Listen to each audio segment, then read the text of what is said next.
Did you know that parents rank financial literacy as the #1 most difficult life skill to teach? Meet Greenlight, the debit card and money app for families. With Greenlight, you can send money to kids quickly, set up chores, automate allowance, and keep an eye on your kids' spending with real-time notifications. Kids learn to earn, save, and spend wisely, and parents can rest easy knowing their kids are learning about money with guardrails in place. Try Greenlight risk-free today at greenlight.com/audio.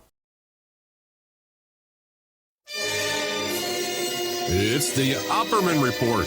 Join digital forensic investigator and PI Ed Opperman for an in-depth discussion of conspiracy theories, strategy of New World Order resistance, high-profile court cases in the news, and interviews with expert guests and authors on these topics and more. It's the Opperman Report. And now, here is investigator Ed Opperman. Okay, welcome to the Opperman Report. I'm your host, Private Investigator Ed Opperman. The show's brought to you by CartKing.com.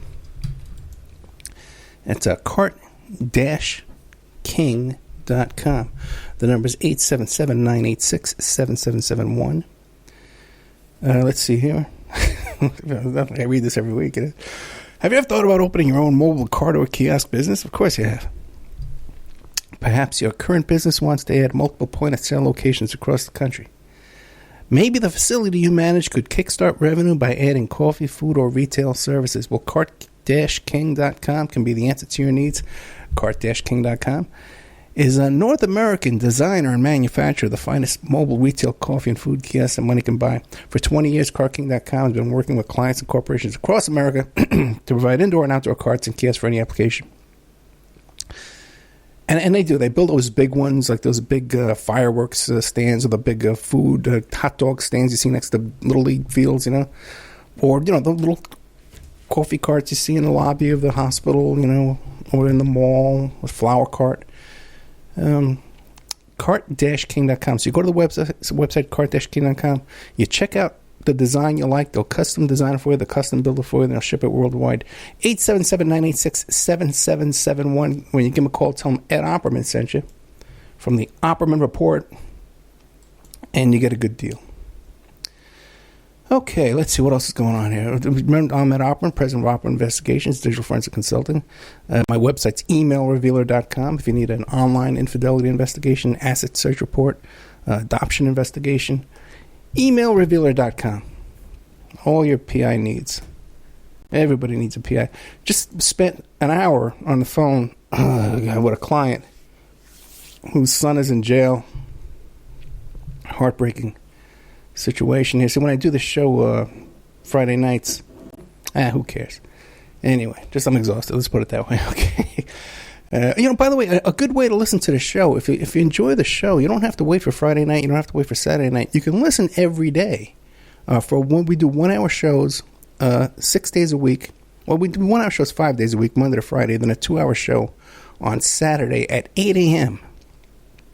And if you just go to KYAH, if you Google that, 5:40 a.m., you can find the website, and we do a show there, and then we put like a best of there once a week, you know, a little 1 hour segments, because a lot of people don't listen to the second show. It's like tonight's show, we had a two-parter, right? We had Stephen Jimenez, who's the author of the Book of Matt, about the Matthew Shepard case, who's got the goods on that case, man. This guy's done some serious work. If you haven't read Steve Jimenez's book, or listen to the different shows I've done with them about the Matthew Shepard case, you don't know anything about that case, because the mainstream media is totally backwards. It was not a hate crime whatsoever, okay? And, we just got an update from Stephen Jimenez, who's homosexual himself, so it's not like he has some kind of agenda going on. So that's a fascinating show right there. Then in part 2, we talked to Dennis Hoff. I did an interview with Dennis Hoff about 4 years ago. And we got into all kind of great stuff with him about Scott Thornton with the Wonderland murders, and we talked about John Wayne Bobbitt and all kinds of stuff and Andy Kaufman, all kinds of stuff that all the interviews you've seen with Dennis Hoff, I was able to cover in my interview with him. You haven't really heard anywhere else. So let's get right into it. I wanted to talk to you and give you a little update. Well, let's talk about what we have coming up. Tomorrow night, I have, what is it? It's a good one. What is it? Oh, brother. What is it? Let me pull this up real fast. So I can remember what I got coming up tomorrow. I know in part 2, I got Daniel Estolin, who's a former Russian intelligence agent, comes on the show and goes on for an hour. It was really over my head. A lot of stuff he was talking about I really couldn't follow. But we have that for you there. He just wrote a book about the secrecies and presidency, something like that. What do we got here now? And Larry Lawton. Yeah, we had Larry Lawton come back, who wrote the book Gangster Redemption. You might remember him. He was the jewel thief. He would do armed robberies, and now he's all reformed. He has a court program where he does like a Scared Straight type of program.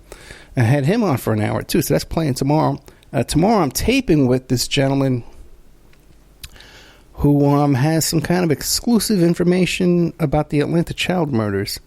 And he says that he's being harassed and stalked by the police and unjustly arrested and tortured in prison, all kinds of stuff like that. So we have him coming on tomorrow. Then Monday I'm taping with one of the FBI agents who was in charge of the anthrax investigation. This is not Richard Lambert. This is a different guy who happens to live here in Henderson, Nevada. So I'm having a little chat with him on Monday. So we have good content next week already set up and in the bag, ready to go.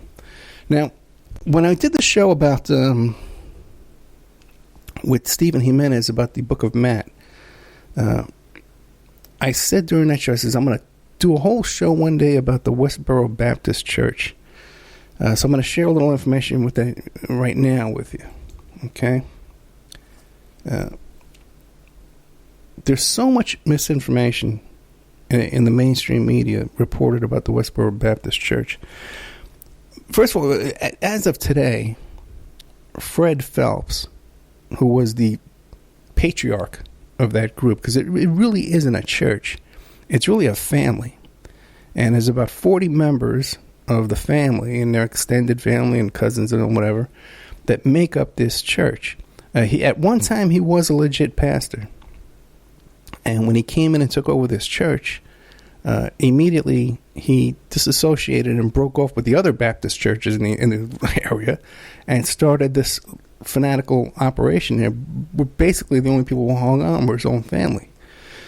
His son-in-laws and his daughters and his kids and, cousins and stuff like that. And there's never been more than 40 members of this so-called church. And what happened was they got famous locally down there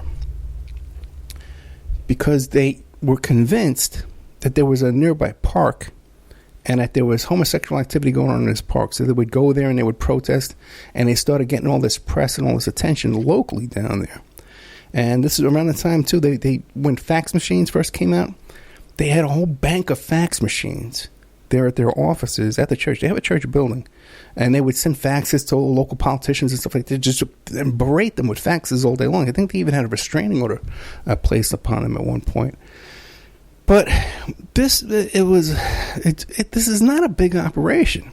40 people tops. They're never all 40 together at once. And it's just so bizarre that there's more people in that group. That group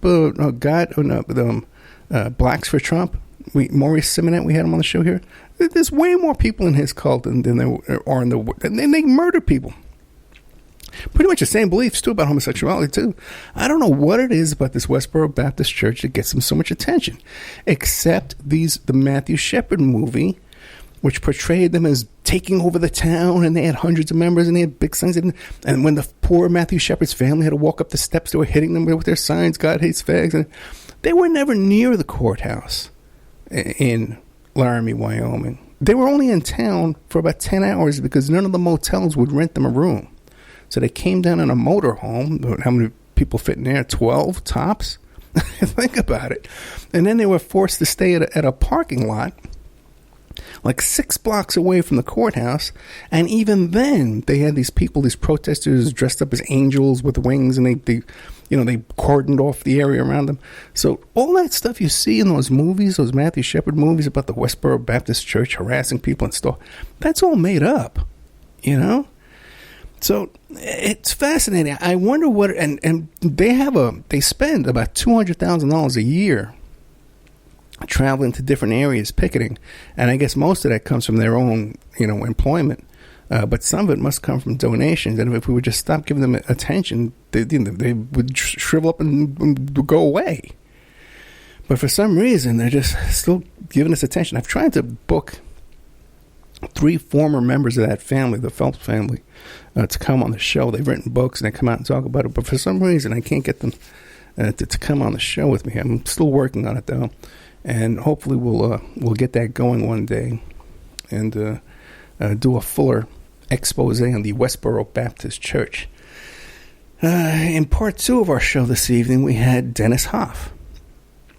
Now, I did that interview with him about 3 or 4 years ago. And as of today's broadcast, Dennis Hoff passed away just the other day. And he was running for a local assemblyman in Pahrump down there, right? And he's very popular in this really conservative district. But what most people don't realize about Dennis Hoff is he supported Hillary Clinton. Okay, this whole thing about how he's the Trump from Pahrump is brand new. Okay, he had hookers for Hillary back in 2016. As a matter of fact, I think when we had him on the show, I didn't listen to the show just now because I was working. But I think he even mentions it back then. They had hookers for Hillary. Now, after I did that interview with Dennis, we were in touch for a good 60 days in a row after that. Because he was trying to help me book Heidi Fleiss, and we were trying to book an interview with Scott Thornton, who was Liberace's boyfriend. If you didn't hear the whole show just now, Scott Thornton, Liberace's boyfriend, who was also the boyfriend of Michael Jackson, and was also there when Eddie Nash put out the hit on the 4 on the Floor murders, the Wonderland murders, that the porn star John Holmes was there involved in. Okay. This is a weird crew here, man. This guy Hoff is involved with. So Hoff had this guy living at his house, and he paid his legal fees. And Thornton wound up, he's got 25 to life now for stealing a wallet from some guy. Even this is after the big movie came out. So it's a whole bizarre story with Hoff and his relationship with Heidi Fleiss, which the more and more you look into her, the more suspicious things get. There's a lot of... Anyway, so I was in touch with him for about 60 days in a row, trying to schedule these different interviews, and he invited me to come down to his ranch, Bunny Ranch, down there and party with him and stuff, and he always kind of gave me the creeps. He didn't come off as a right-wing guy at all. And he always just kind of gave me the creeps. And I was also, too, I was involved in a bunch of 3-way phone calls with him and his publicist, and the publicists were always getting fired and getting switched around and stuff. And these weird email loops, where they'd be discussing different matters. One thing that was very odd that you never hear about when you watch these cat house TV shows or anything like that is that the women at the Moonlight Bunny Ranch and all these brothels that this guy owns, they used to call him Sir Daddy. Sir Daddy. Okay? And it was just always kind of creeped me out, man. Sir Daddy, when they were just talking about him, it was very weird.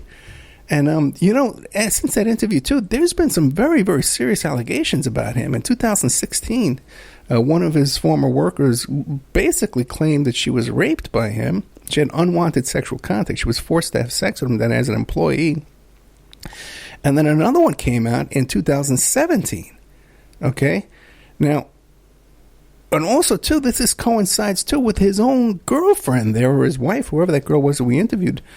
She wrote about this in a book as well. These incidents about unwanted sex with Dennis, Sir Daddy, down there. Now, I've also had different occasions here, people you run across and clients and stuff like that, who work down there at his brothel. And one thing that happens down there is when these girls, you don't grow up and you want to go work in a brothel. Usually these girls are in crisis and other situations in their life, and this is like a last hope, because they let you live down there at the brothel. They have to live there, So they somehow get down to Pahrump with their suitcase. And one of the first things that happens is he had a way to run people for warrants. I guess he had some kind of contact in the police department. And what I would hear is, if he had a girl who had a warrant, you got a lot of control over someone if they have an active arrest warrant, And so they can't complain because you can always threaten you're going to call the cops. But the other thing, too, is what would happen is these girls would show up down there and they would search their luggage. And if they found drugs in the luggage, they would have them arrested down there. So, this the Dennis Hoff you see, when you see him on these other interviews and stuff like that, is not the Dennis Hoff that I came to realize and get to know. Now, let me think if there's anything else off the top of my head with this whole Dennis Hoff situation. So anyway, he's dead now. By the way, too, he's still going to, they don't take his name off the ballot. He's still going to win down at that district, and then they're going to appoint someone to take his spot. A very bizarre situation where we're going to be electing a dead pimp to office here in the state of Nevada. You got to love it, right? Anyway, well, this is what we are. This is what life is like in 2018 in America, man. What a crazy time we have here. And I'm going to be getting into all how crazy things have gotten with this JFK Jr. story and Alyssa Milano as a hitman and all this kind of craziness out there. It's just getting crazier and crazier by the day. I see so much signs of mental illness. It's just beyond belief. I wrote a little joke on Facebook today. I got bombarded, attacked, and insulted all day long. But it's one from the board of directors. What is that place? Some shade tree out here is accusing me of I don't know what she's accusing me of. God, zooks. Can't make a little joke anymore. People are so politically correct and so tight-assed. There's no hope, man, for people. One more thing, I really got to get this out of the way, because last week for the past 2 weeks, I've been trying to share with you some information about this Jamal Khashoggi thing, right? Now, if you go back 2 weeks ago, on a Friday night, when I first mentioned this case, by the way, I challenge anybody. Okay, you can go back 2 weeks ago and listen to my reporting on this Jamal Khashoggi place. I challenge you to find anybody talking about it that Friday. Okay, everyone else didn't start talking. I saw one little article or story about this, and my ears perked up because I know the name Khashoggi because of Adnan Khashoggi, and so I looked into it. Okay, and I've reported on it Friday 2 weeks ago. Now, I got to tell you, I have brilliant people listen to this show, and I know that for a fact, and I'll tell you why I know. It's because, especially like on Spreaker, if you listen on Spreaker, if you go to Spreaker.com and you follow the show, you get an email notification every time the show comes on live. So every time now and then I'll do an emergency broadcast, you get an email notification, hey, it's live. And it has the person's name, and sometimes if they sign up using Facebook, it'll have their picture. So I'll see this, and I'll look up the person. And I got, really brilliant people, doctors. A really prestigious doctor just signed up this week. I noticed that. A prestigious lawyer one time signed up. You see intelligent people. I got another one who sent me an email. I'm going to tell you about this story in a minute. Who's a research scientist. Really brilliant people. But I got to tell you something, man. People, even smart people, don't listen. And people don't focus and they don't listen, man, because I can repeat this Khashoggi story 100 times and people still going to get it wrong. Now, I first reported on this 2 weeks ago, and I heard this story about this guy who went missing. I didn't even know. At the time I was reporting on this, they didn't even know about him going into the embassy and, and having video and all. No one knew any of that. And the name Khashoggi, I know it very well. I know how to pronounce it. Everyone should know how to pronounce it. Okay?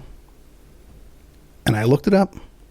And what I found about the guy was that it said that he was banned from the news media in Saudi Arabia. They wouldn't let him go on TV or the press or anything because he was critical of Donald Trump. Okay? And then I looked to see if there's any relation between him and Adnan Khashoggi. And anywhere I could find, I Googled their names together. I tried all that. I could find no connection in the internet between him and Adnan Khashoggi. And I came on here and I told you that. A week later, we find out that, now they're saying, there is some type of relation. They're pronouncing his name all funny and all differently. But there is some kind of relationship between him and Adnan Khashoggi, either a nephew or a cousin. Still, we're not sure 100%, but there's some kind of relation. But there's still the thing about him being critical of Trump. You can't find it anywhere on the internet. Now, I report this to you 2 weeks in a row, and I'll get an email from someone intelligent saying, Ed, how can you say you think Donald Trump can order this murder? And I don't think Trump ordered the murder of Jamal Khashoggi. I don't think Trump had any idea who Jamal Khashoggi was. If I thought that Trump was involved in the murder, I would say it. Okay, but that's not what I think. And I don't know how you can hear that and come back to me and say this kind of stuff. And then, well, Ed, let me clarify to you who he is. I know who he is. I'm telling you. And I'm telling you about this before anybody knew about it. So anyway, that's not going to solve anything. I can just tell by the way I told that story, that's not going to go anywhere. I'm just going to get more grief from that. It's just crazy. Okay, let's take a little commercial break here. Okay, and I'll come back and complain about something else. We'll be right back after these messages. Don't go away. And now a word from our sponsors. The Opperman Report is brought to you by SubhashTechnosis.com. Subash Technosis is a search engine optimization and website design company. They're located in India, so you're going to save a lot of money and get top quality service. They offer all sorts of business process outsourcing, data entry, banking BPO services, recruitment process outsourcing, software testing, offshoring, research network, customer care, press release, content writing and distribution, and much, much more. Now, you can get a hold of Subash Technosis by email at info@subashtechnosis.com. Their website is www.subashtechnosis.com, and their Skype is ANUSHASUBASH. Check out cartking.com, 877-986-7771. Have you ever thought about opening your own mobile cart or kiosk business? Perhaps your current business wants to add multiple point-of-sale locations across the country quickly. Maybe the facility you manage could kickstart revenue by adding coffee, food, or retail services, like let's say you own an office building or a warehouse. Put one of these carts there in the lobby. Well, CartKing.com can be the answer to your needs. CartKing.com is a North American designer and manufacturer of the finest mobile retail coffee and food carts and kiosks money can buy. For 20 years, CartKing.com has been working with clients and corporations across America to provide indoor and outdoor carts and kiosks for any application. From large, heated, and secure outdoor retail or food kiosks to smaller, more mobile coffee kiosks or coffee stations, coffee carts, CartKing.com designs and builds them all. Carts and kiosks are fun, and so are the dozens of designs on the website, CartKing.com. Please visit today at CartKing.com or just call them at 877-986-7771. Tell them Ed Opperman sent you and you get a good deal. Remember, all these shows on Awake are brought to you by emailrevealer.com. You can go to emailrevealer.com and get a copy of my book, How to Become a Successful Private Investigator. You also do all those kind of different services for you. Online dating service investigations called an online infidelity investigation. And that's where you give us your husband or your boyfriend, your girlfriend's email address, and we trace it back to their online dating websites, and we return a list of all the dating sites that email is registered to. We can expand on that investigation and trace it back to porn sites, escort service sites, swinger sites, gambling websites, and even prescription drug websites, and all kinds of digital forensics, computer and cell phone digital forensics, where we can recover deleted content from an email or a hard drive and produce a report for you that you can use in court. That's emailrevealer.com, or you can contact me at oppermaninvestigations@gmail.com. I forgot to mention welcome back to the Opperman Report. I'm your host, private investigator Ed Opperman. I forgot to mention when I was telling the story about Dennis Hoffa, but that his body was found the next day by porn star Ron Jeremy, who's another interesting guy. I've also met Ron Jeremy. I've told this story before. Sometimes you got to listen carefully. When I first moved to Las Vegas, I came out here to go to the Consumer Electronics Show. All right? And so the first time I went down to the Consumer Electronics Show, it's at the Sands Convention Center, right? And there was like a cardboard sign that said adult software with an arrow. And this is adult software. I wonder what that is. So, but that's where the bar was. It was like down on the first floor of the convention center. So I went down there, and this was a scene I've been around. This is a scene I had never seen before in my life. This Sodom and Gomorrah. Okay. Well, all the adult porn stars and the strippers and all kinds of craziness going on. And that's what, now they have the AVN, but that grew out of this adult software thing they used to call it. Well, but he was running porn sites and stuff like that. But that's where the bar was. So I had to keep passing through there every time I wanted to go get a drink.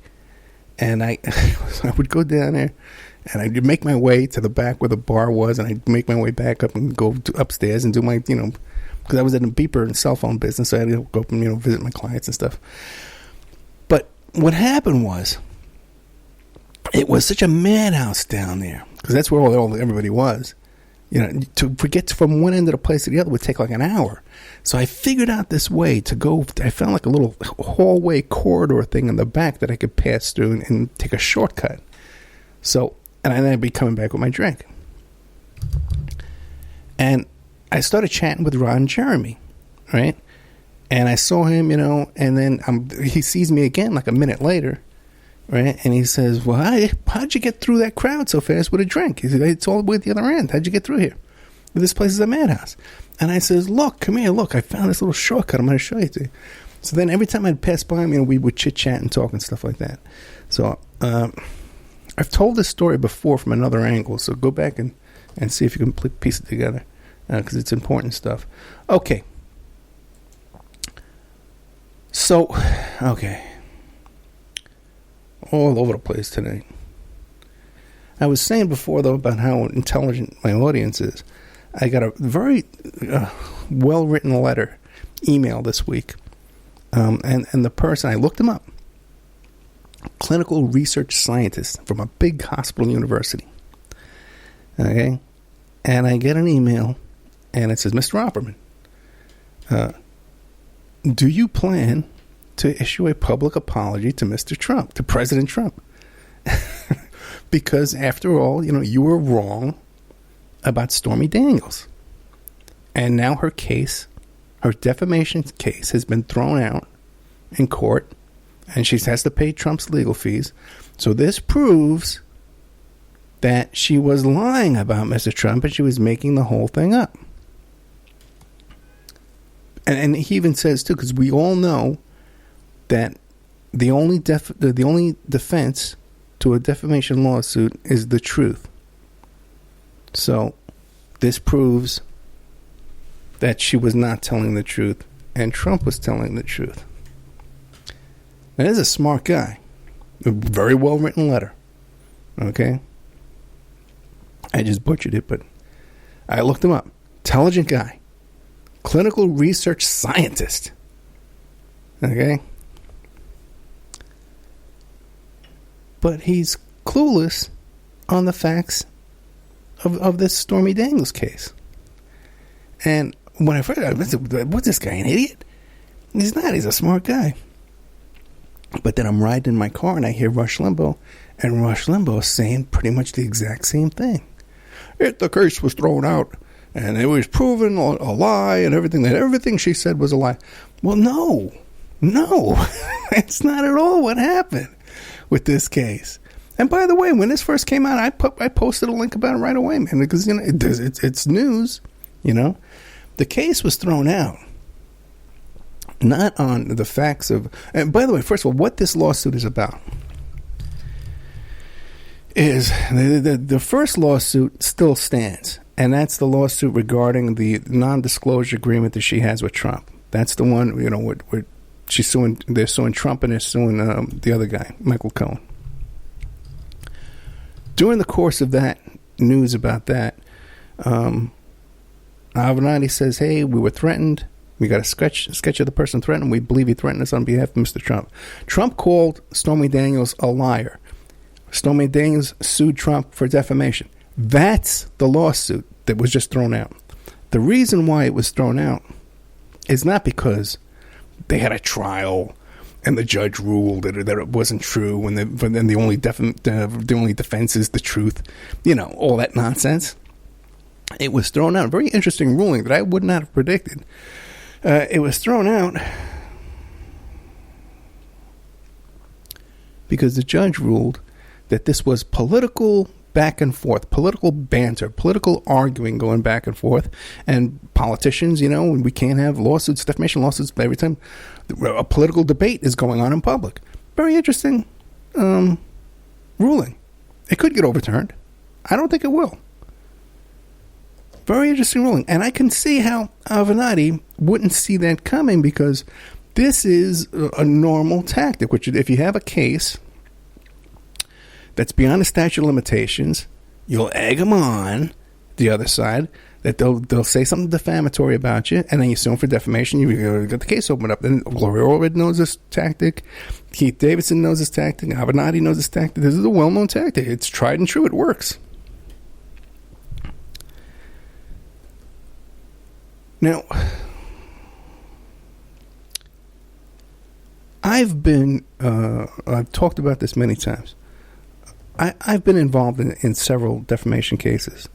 One, when I was 25 years old, I sued my girlfriend's ex-husband for defamation.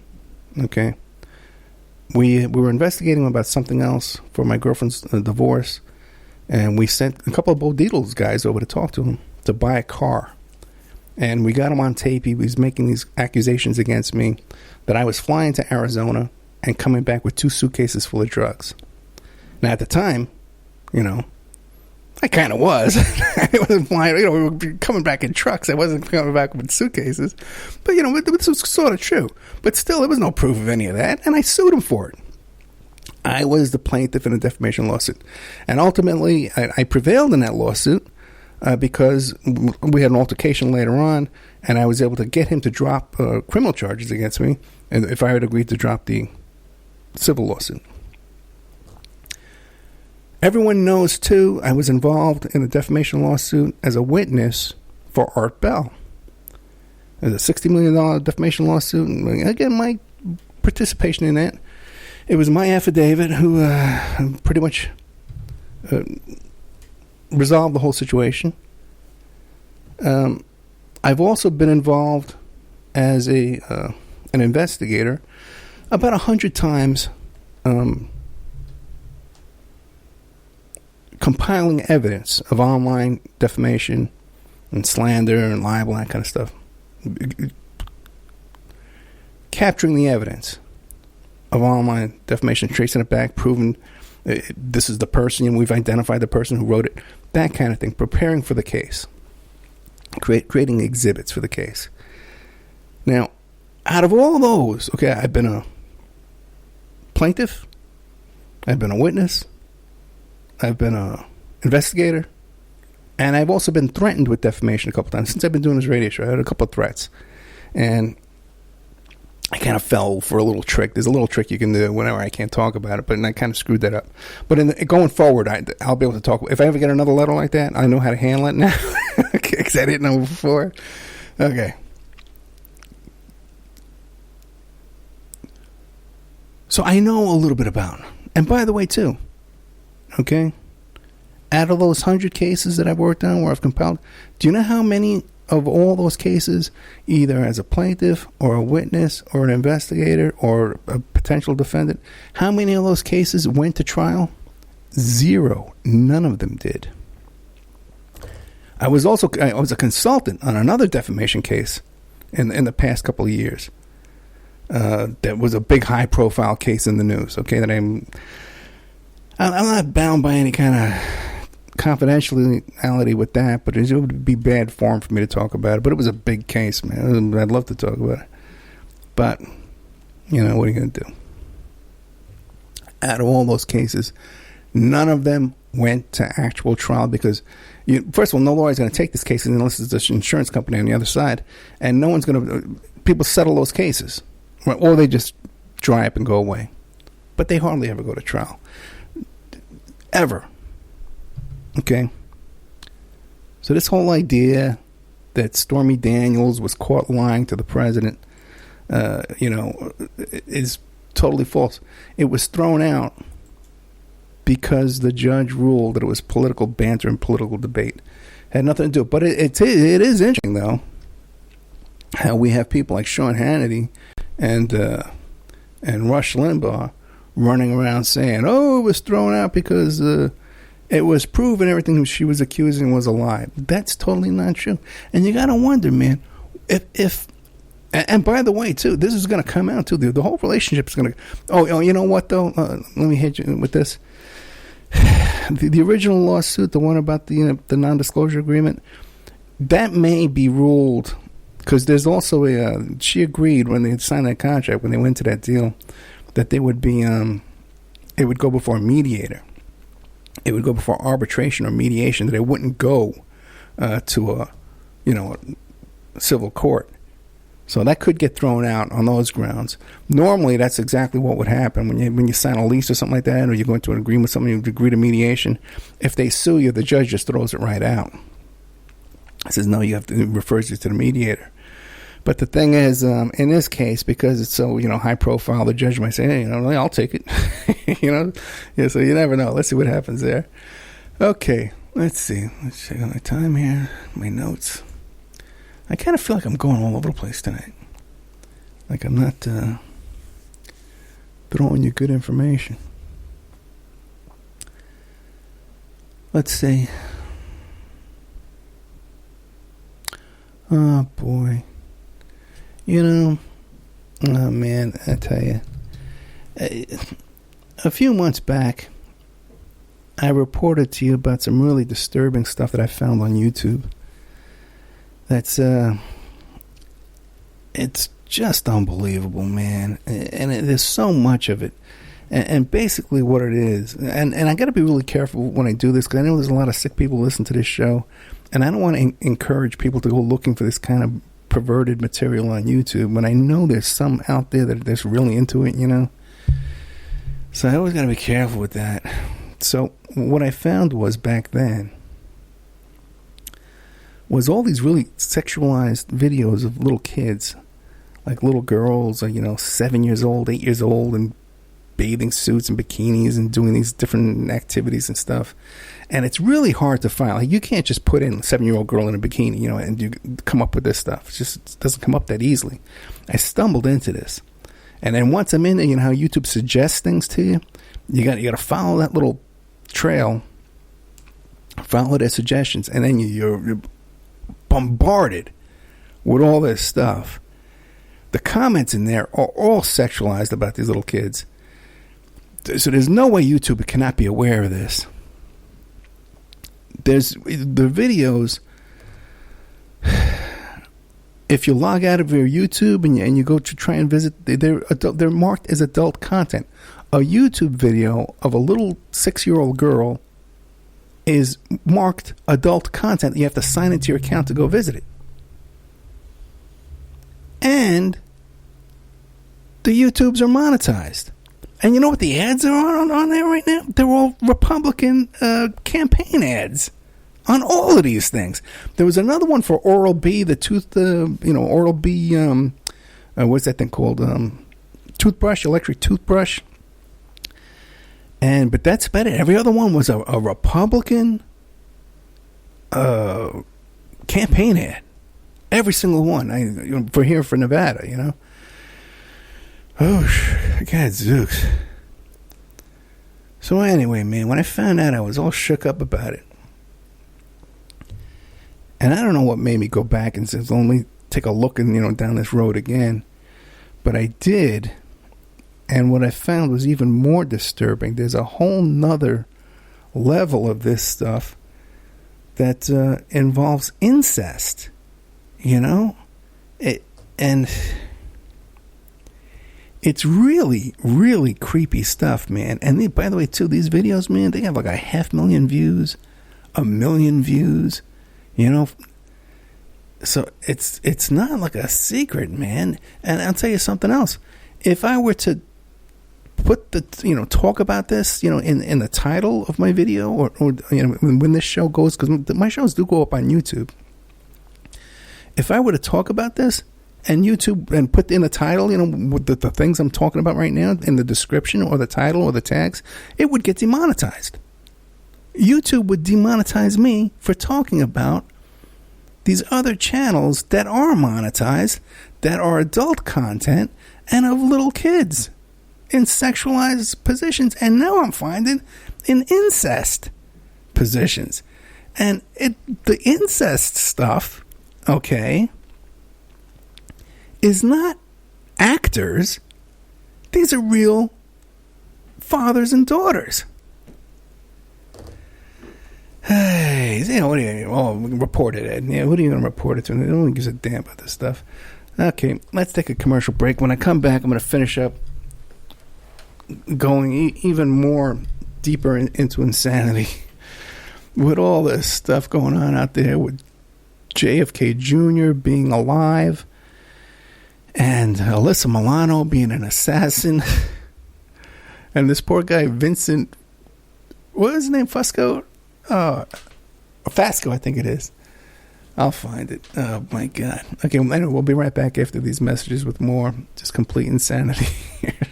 It's just, I think the whole world's losing their mind. I think the world's going crazy. Little by little. If we have a situation where YouTube's a big company like YouTube, because this perverted stuff going on there, just rampant, and this whole QAnon phenomenon with so many, the hits they get on that kind of stuff is just, the traffic of the people who believe that, it's just mind-boggling. Anyway, we'll be right back after these messages, so don't go away.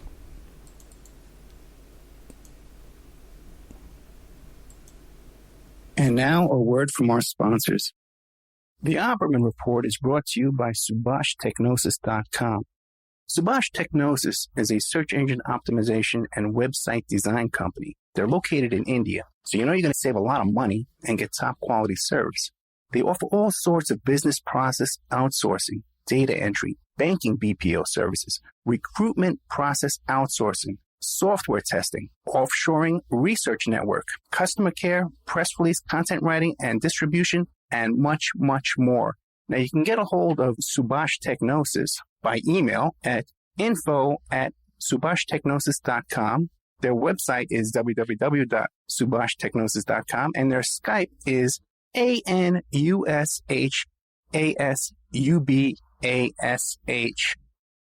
Check out cartking.com, 877-986-7771. Have you ever thought about opening your own mobile cart or kiosk business? Perhaps your current business wants to add multiple point-of-sale locations across the country quickly. Maybe the facility you manage could kickstart revenue by adding coffee, food, or retail services, like let's say you own an office building or a warehouse. Put one of these carts there in the lobby. Well, CartKing.com can be the answer to your needs. CartKing.com is a North American designer and manufacturer of the finest mobile retail coffee and food carts and kiosks money can buy. For 20 years, CartKing.com has been working with clients and corporations across America to provide indoor and outdoor carts and kiosks for any application. From large, heated and secure outdoor retail or food kiosks to smaller, more mobile coffee kiosks or coffee stations, coffee carts, CartKing.com designs and builds them all. Carts and kiosks are fun, and so are the dozens of designs on the website, CartKing.com. Please visit today at CartKing.com or just call them at 877-986-7771. Tell them Ed Opperman sent you and you get a good deal.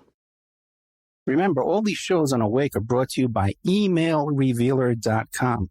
You can go to emailrevealer.com and get a copy of my book, How to Become a Successful Private Investigator. You also do all the kind of different services for you. Online dating service investigations called an online infidelity investigation. And that's where you give us your husband or your boyfriend, your girlfriend's email address, and we trace it back to their online dating websites, and we return a list of all the dating sites that email is registered to. We can expand on that investigation and trace it back to porn sites, escort service sites, swinger sites, gambling websites, and even prescription drug websites, and all kinds of digital forensics, computer and cell phone digital forensics, where we can recover deleted content from an email or a hard drive and produce a report for you that you can use in court. That's emailrevealer.com, or you can contact me at oppermaninvestigations@gmail.com.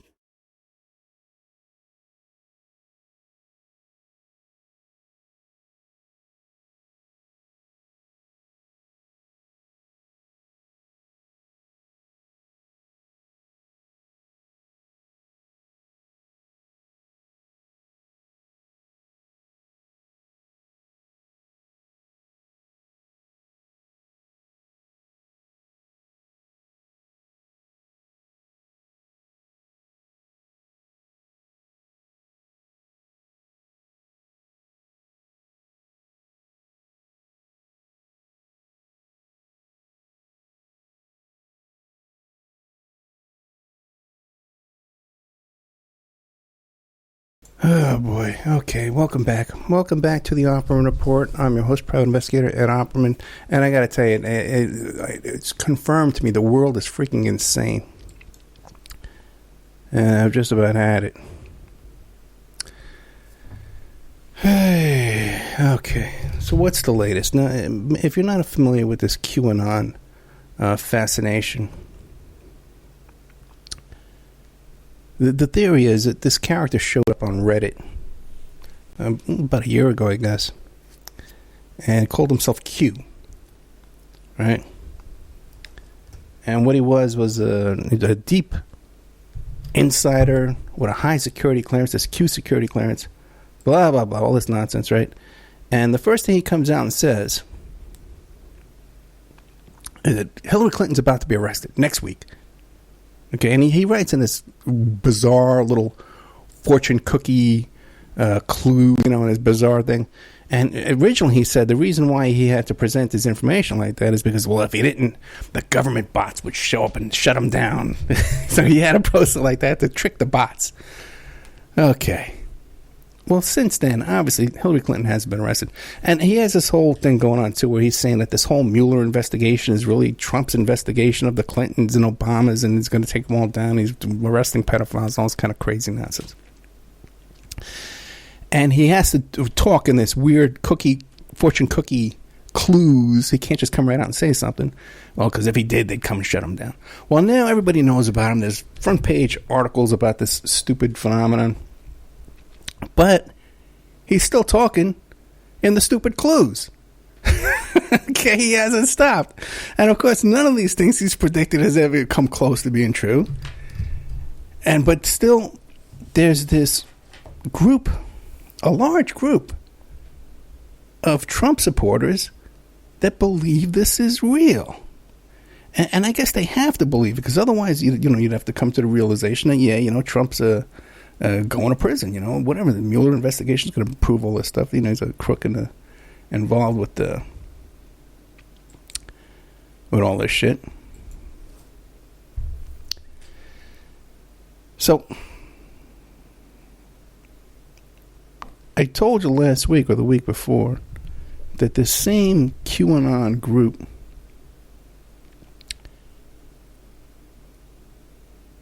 comes up with a theory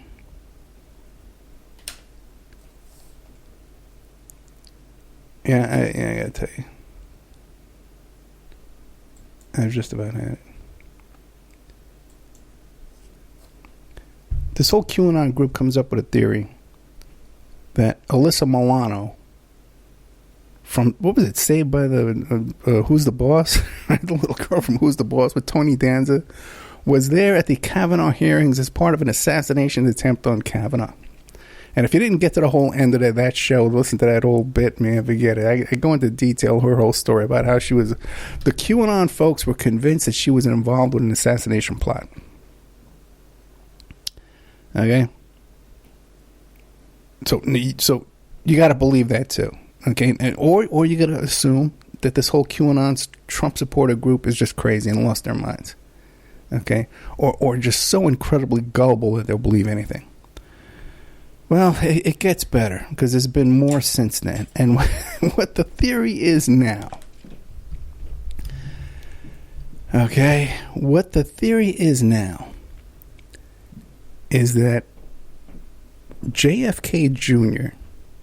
faked his own death, got together with Trump, whenever that death was, one was like 20 years ago, got together with Trump at that time, because there's a photograph of JFK Jr. and Trump together. That's the only connection there ever is. No one in the JFK family, no one in the Kennedy family supports Trump or has anything good to say about him whatsoever. But the theory is that JFK Jr. got together with Trump some 20 years ago, faked his own death, so then he could go after the cabal that killed his father from undercover. And that, let me just turn this off. I'm going to kill somebody.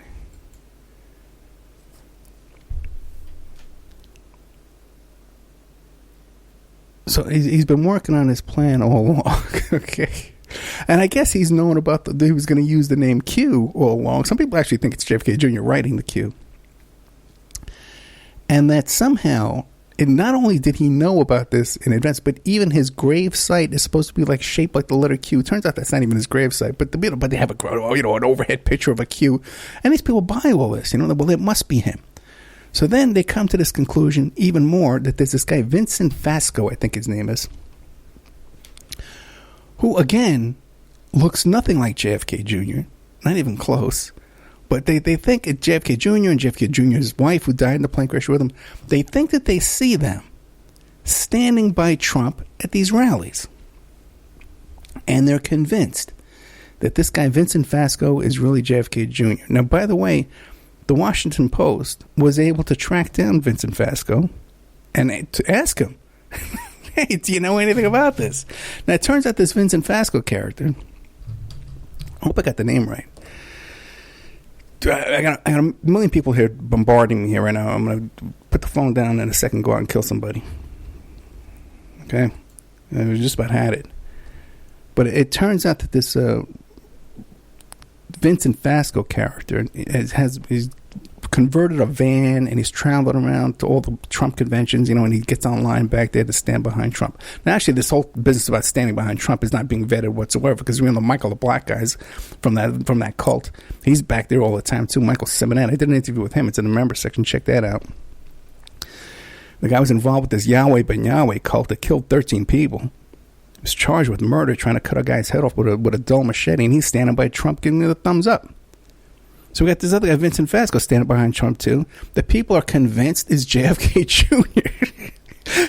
Okay, who didn't die in the plane crash, but now is working with Trump to overthrow the cabal, and I guess put the Clintons in prison. Okay, this is it. Okay, man, I'm 56 years old.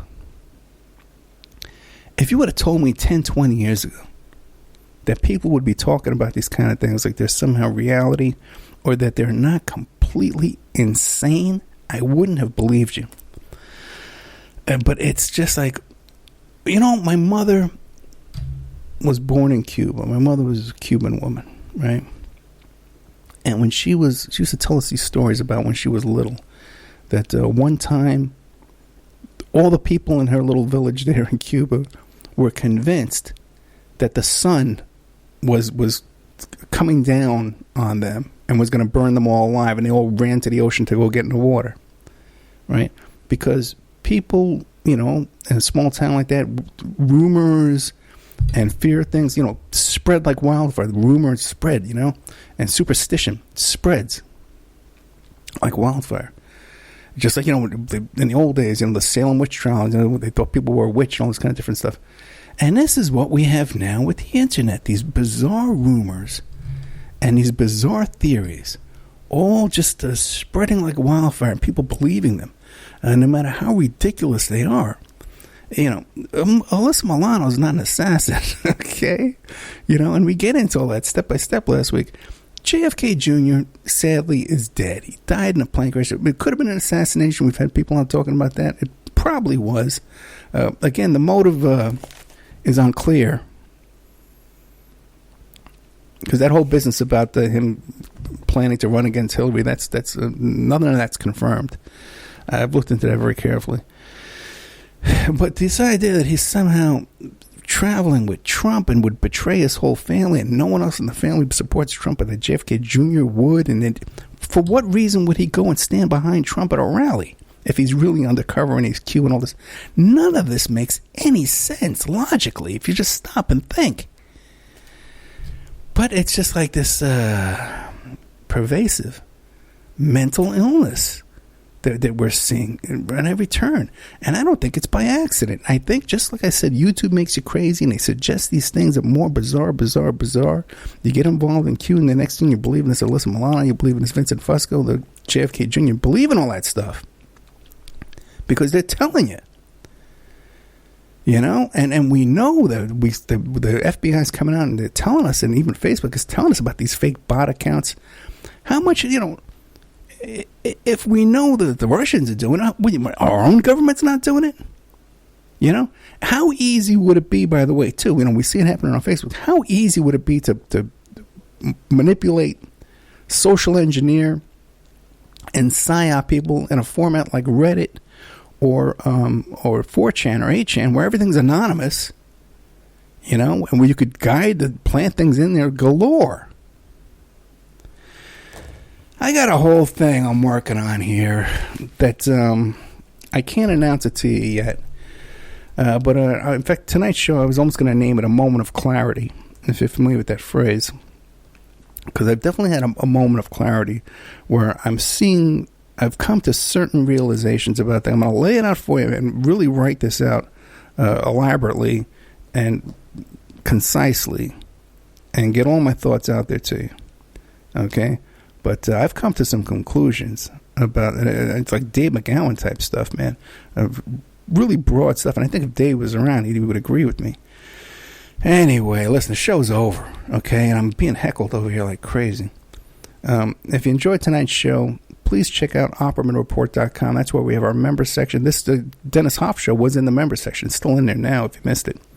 If you want to get a discount, you can contact me directly at OppermanReport@gmail.com. I'll give you 13 months for $65. You can always do that. Otherwise, you can make a donation. Go to OppermanReport.com, make a donation. Support the show. We need support here to keep this thing going. I could barely keep up with what I'm doing now. But anyway, thank you so much for your time. Coming up next is Pierce Redmond. And I hope you enjoyed the show. I was a little scattered tonight because I'm being heckled over here. I'm about to go out and break somebody's neck. So I'll talk to you guys tomorrow.